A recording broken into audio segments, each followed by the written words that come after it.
Okay, and three, two, one, and hello everybody, and welcome to the Jiu-Jitsu Times podcast. My name is Chris Zahar, and I have with me a special guest today.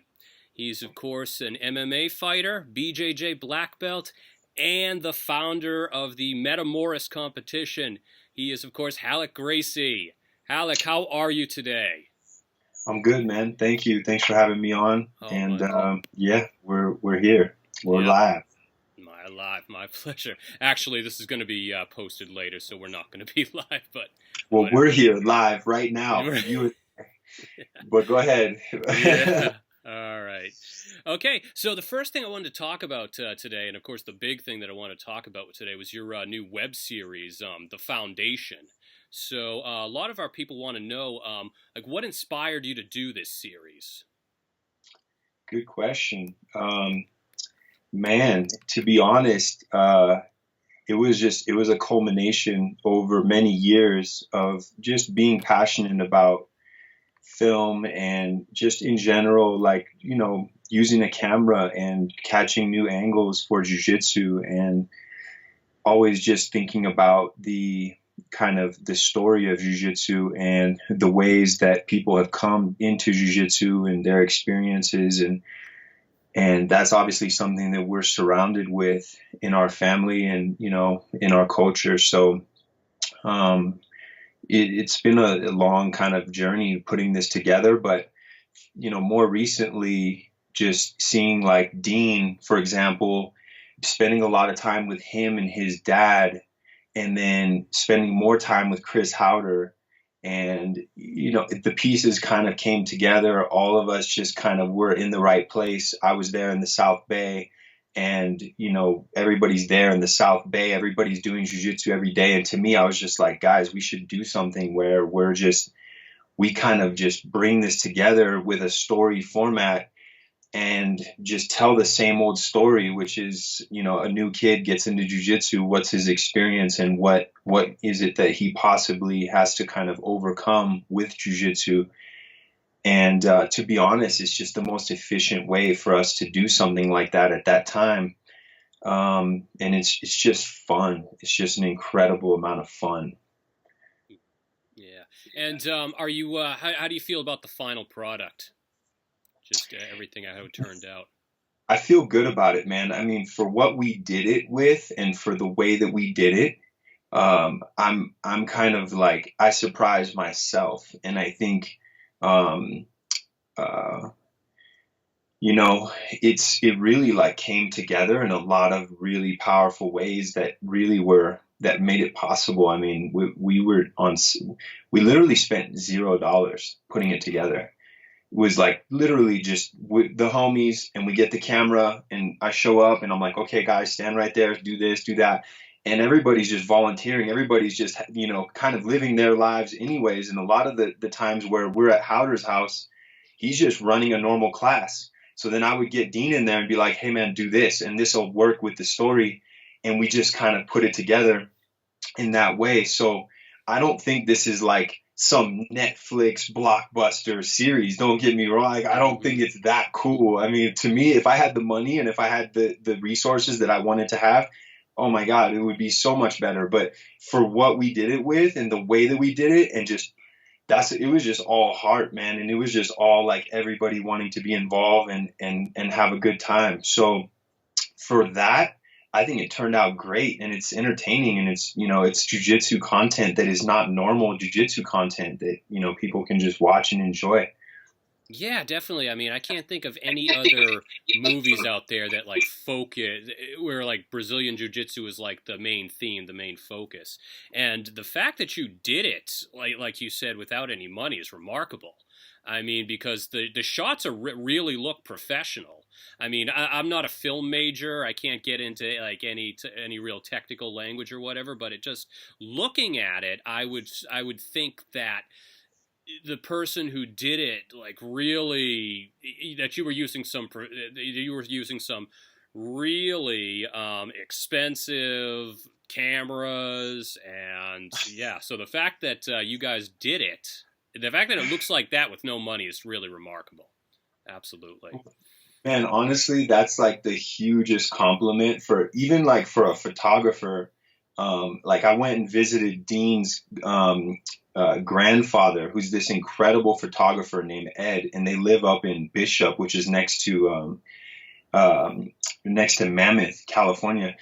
And I go visit Ed, and I'm like, hey Ed, like he has all these amazing pictures in his house, and they're pictures of like mountain lions and cool, like really impressive stuff that could be in National Geographic, that has been in National Geographic.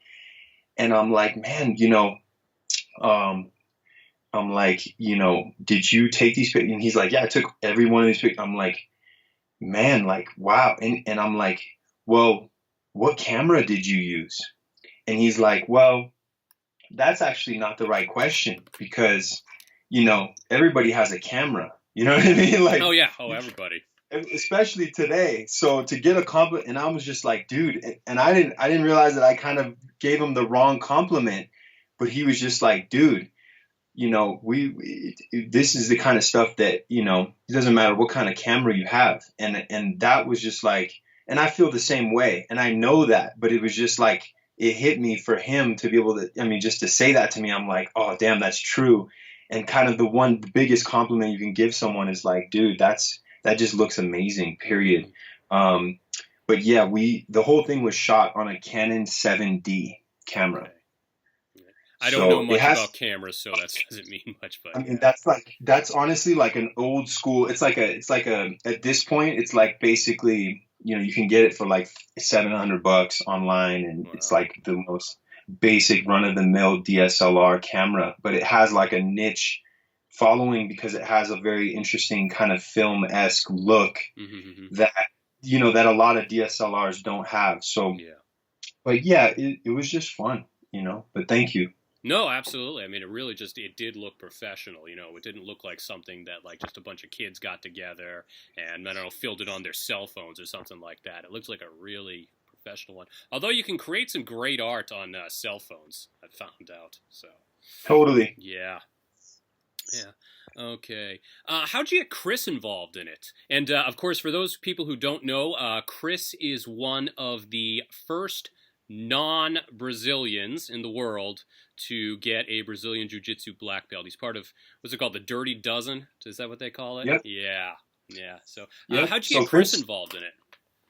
well, Chris actually, when I went over to Chris's house to just train at his garage there, combat base, a couple times with Dean, and that was actually the first time I had done that. But he had been there for years, and this was about 6 months before we started doing this show idea. And he was telling me a story about how he would ride his skateboard from that house, which he grew up in, to my dad's house in Redondo Beach to learn from my dad jiu-jitsu when it first started. And my dad met him at Trader Joe's and gave him his phone number in person and said, hey, have you ever tried jiu-jitsu? And handed it to him. And that was the idea also, was like kind of the spirit of the idea was when he handed him the number on the beach and said, have After you he ever got heard of beaten up, Brazilian yeah, Jiu-Jitsu? yeah, yeah. Wow. Yes. So my dad said, have you ever heard of Gracie Jiu-Jitsu? And handed him his phone number. And he ended up going and meeting with him in this really like obscure garage. And he was telling me about this experience and how no one knew about that at the time. And it was just like this really special, brand new thing that was happening.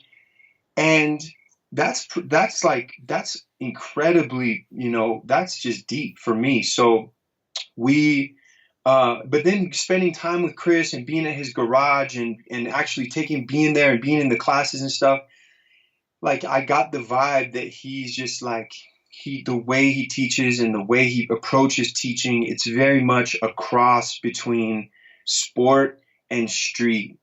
And I think that is the way, like, for me, that resonates, I think, and it's cool to see someone doing that in modern day jujitsu and, and outside of my family, because in my family, usually we're the ones that only focus on self-defense, or at least are known for that. And so it was cool to see him do that. And then I just felt like, man, this whole experience is an opportunity to capture the garage vibe that my dad kind of brought, but like modern day, and bring it all together. And that's exactly what it is. So Chris was just down from day one, and he's an artist, and he's someone who's just, he's all about like just feeling things and making it happen. And I think that's where we connected, and we just made it work. Mm-hmm. No, definitely. Does he still run the does he still run a class out of his garage? He does, man. He does. And it's like so cool. And it's kind of cool because it's like you can't really get in there. You have to like know people. So it's, which is good because it's his house.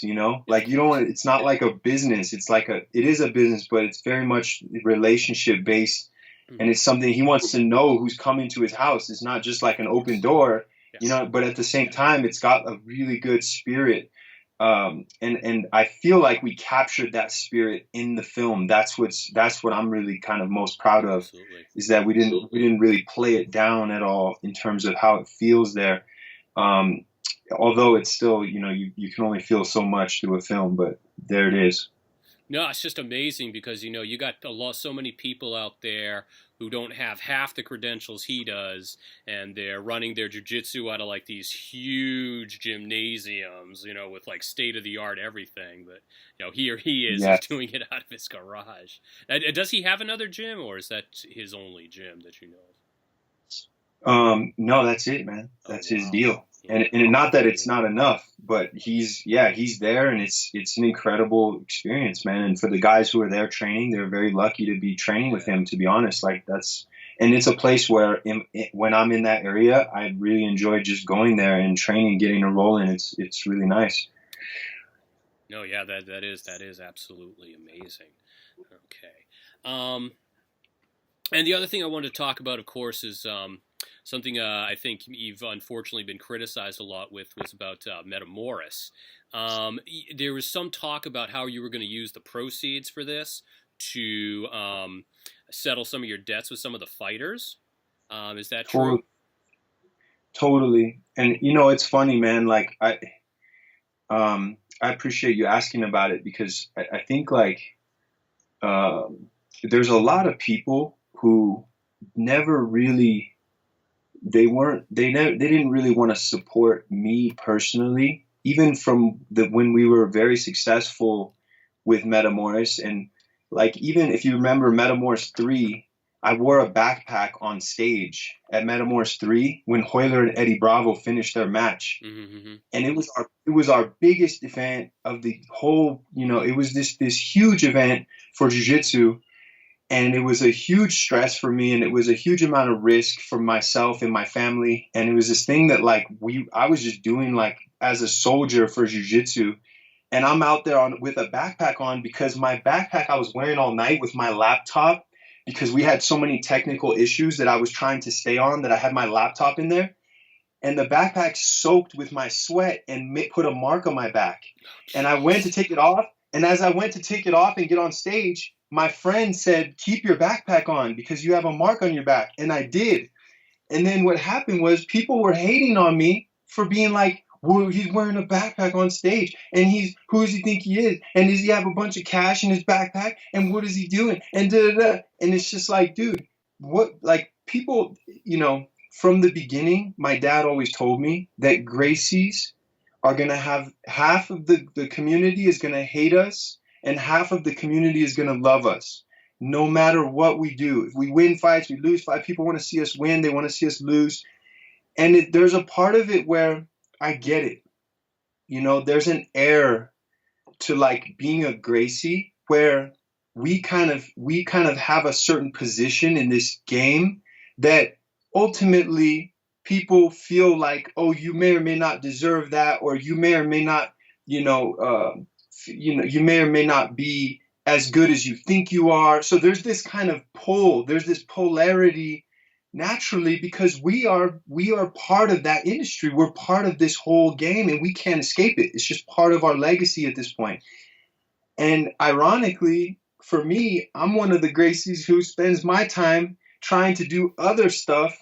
And that's part of the reason why I get into like financial trouble and stuff, but that's a whole nother story. But the point is like people are hating no matter what. and people are mad no matter what. And so I'm finding myself in this situation where I accumulated debt building a promotional company, trying to promote the shit out of everybody and build the most amazing event and put the most amount of resources into it. Like, instead of stashing money away from my investor and trying to just make sure that I'm good for the next 10 years, I'm literally putting all of that money into the show, thinking everything's going to be cool as long as we just focus on quality and we build everything up. Well, anyways, as most production companies and promotion companies and event companies do, they have ups and downs. And as I go through that process of learning that, we accumulate a good amount of debt. And the irony is, when that debt becomes public, you are in such a dark, disturbing place, and you're in such a hard spot to be able to recover from that. Because now people are saying, well, you didn't pay your athletes. Well, hold on. You don't understand the timing and how we've done things, and how in the past, Hoyler and Eddie Bravo weren't paid for. They weren't paid for it until the fight happened. Mm-hmm. And everybody's glad that fight happened. Well, how did they get paid? Well, what happened? You know what I mean? Like, yeah. That's all stuff that I have to stress and worry about. But people don't worry about it. They just wait till the show happens. And if the show doesn't happen, the show doesn't happen, and nobody cares, and whatever, life goes on. But the point is we have the burden as the business owner to provide that. And the irony is, now people are saying, well, is all the money you're making going to go towards covering these athletes? Well, of course. Mm-hmm. We can't move forward. We can't.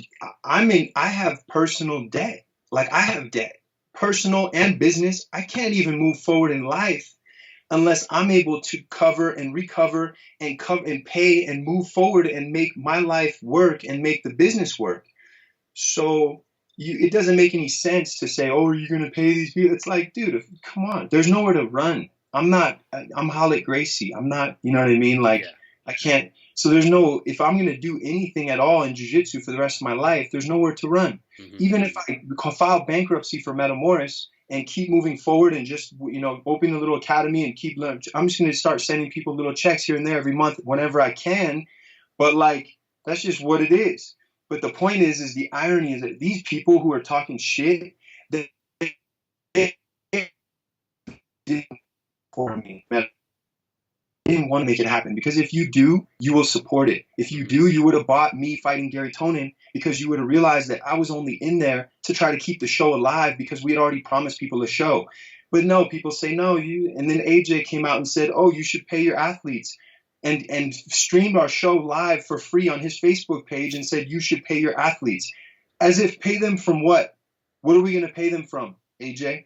If you're siphoning that revenue, instead of posting on your personal Instagram saying, guys, we should actually buy Metamoris in order for them to be able to pay their athletes.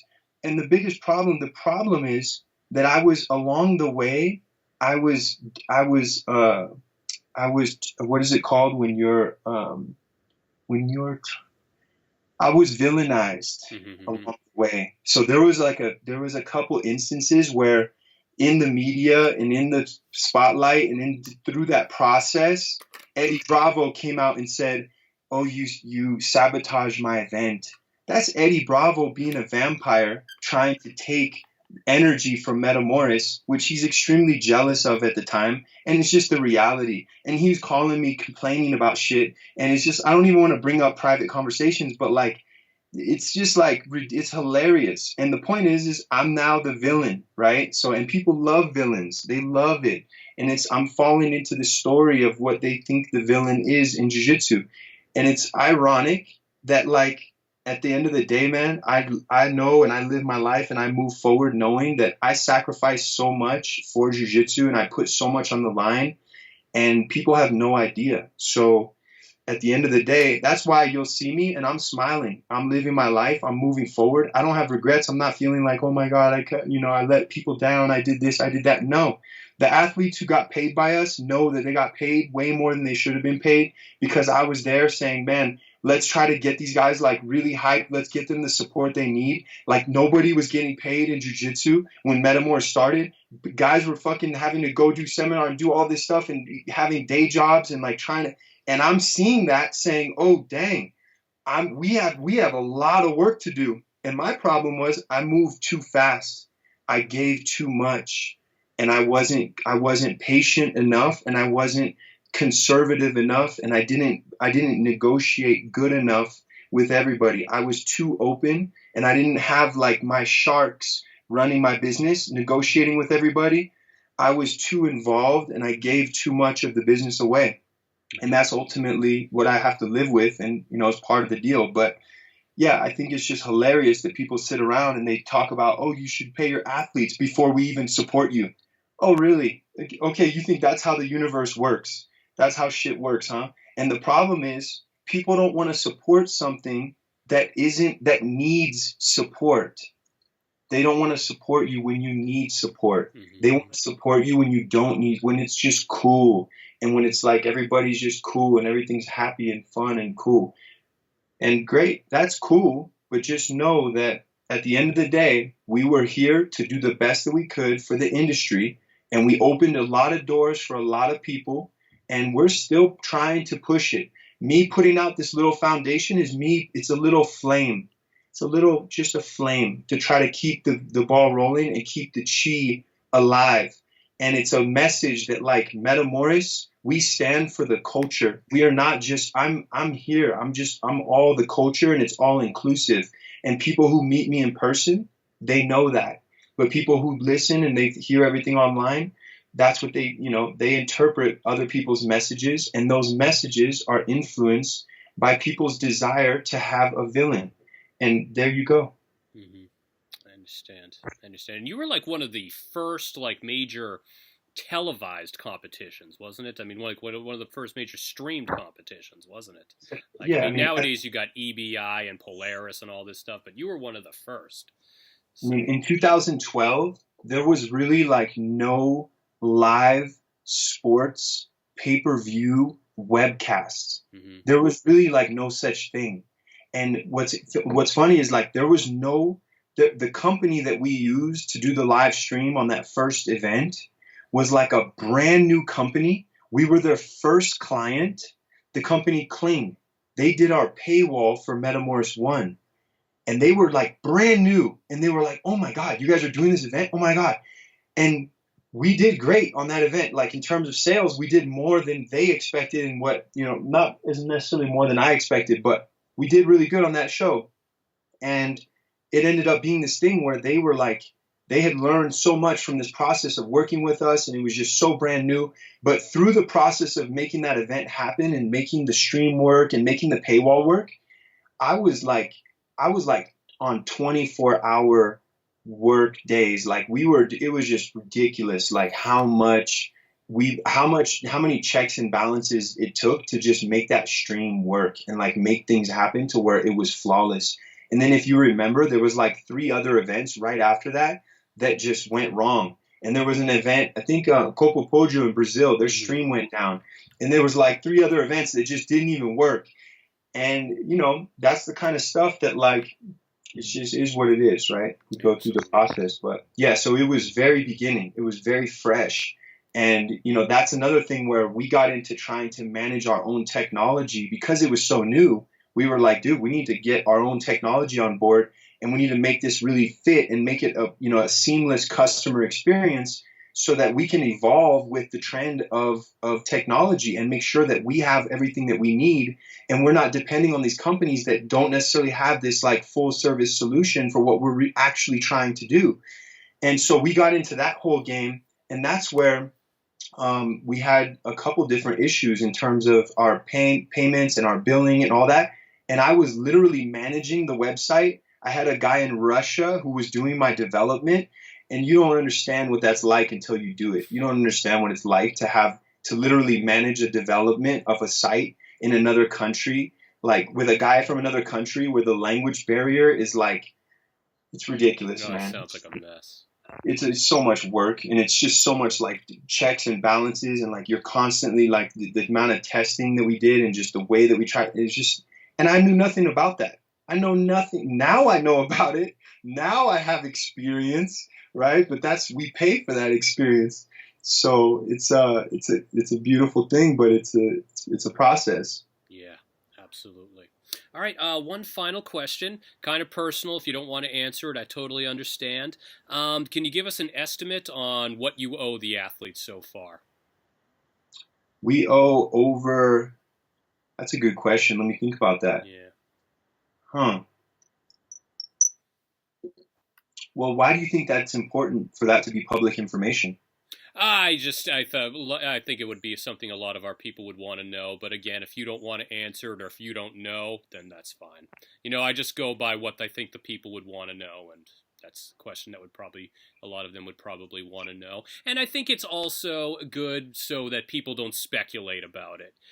So people aren't like, oh, he owes over 1 million or something, some ridiculous number like that. So Yeah, I don't, man, honestly, like I don't want to give that kind of information no, because totally I understandable. feel like people are just like the haters are just hyenas. You know what I mean? And Yeah. they just want that because it's like, oh, it's like a satisfaction thing. Like, Hmm. oh, you have that, that's your issue. Okay, great. Even like I have close friends that I've gone through relationships with where like they just want to know how much pain you're in. And it's like, dude, okay, great. Next friend, like we got to move on. But man, at the end of the day, like yeah, it's a reasonable amount. It's not an amount that I can just like pay myself or get a loan necessarily with my credit to just cover right now at this point. Hmm. And at the end of the day, like I think, the goal is for us to get an investor, a private investor to come in and say, hey, we can cover this debt outright. We can put on another really cool show and we can build back our rhythm and get back to a point where, once the debts are covered, what do Hmm. people have to complain about?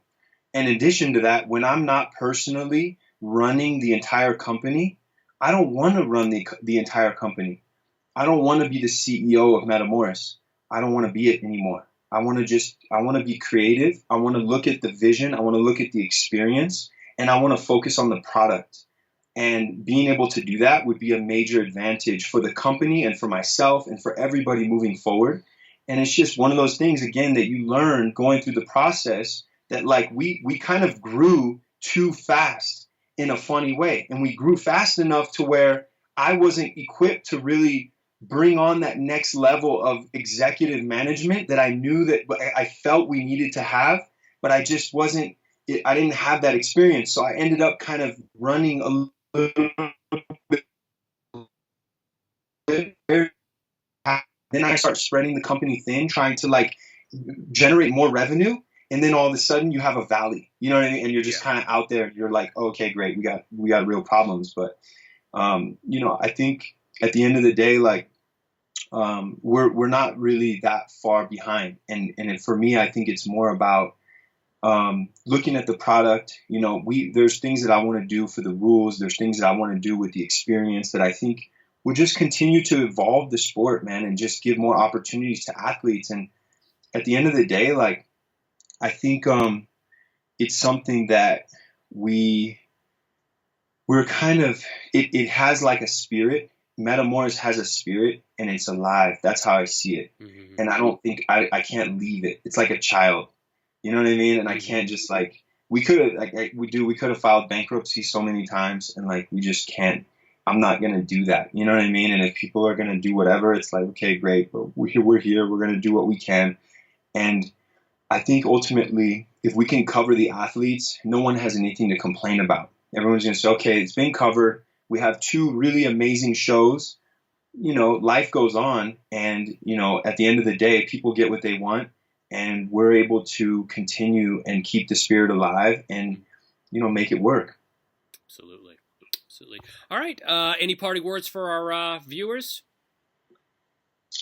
Man, no, check out the foundation. We really appreciate the support, and guaranteed every dollar made will go towards bringing Metamoris and creating more leverage for our company and taking care of everybody that we have involved, including the people on the show who actually volunteered. But my goal is that they get something as sales increase and as things happen, and the sales are increasing, and people are actually really interested in it, and it's really cool. So I'm grateful for that, and hopefully, more people can enjoy it. Absolutely. Absolutely. Well, thank you very much, Halleck. I'll hope to talk to you some other time. All right, thanks. Have a good day, man. You too. Bye bye. Cheers.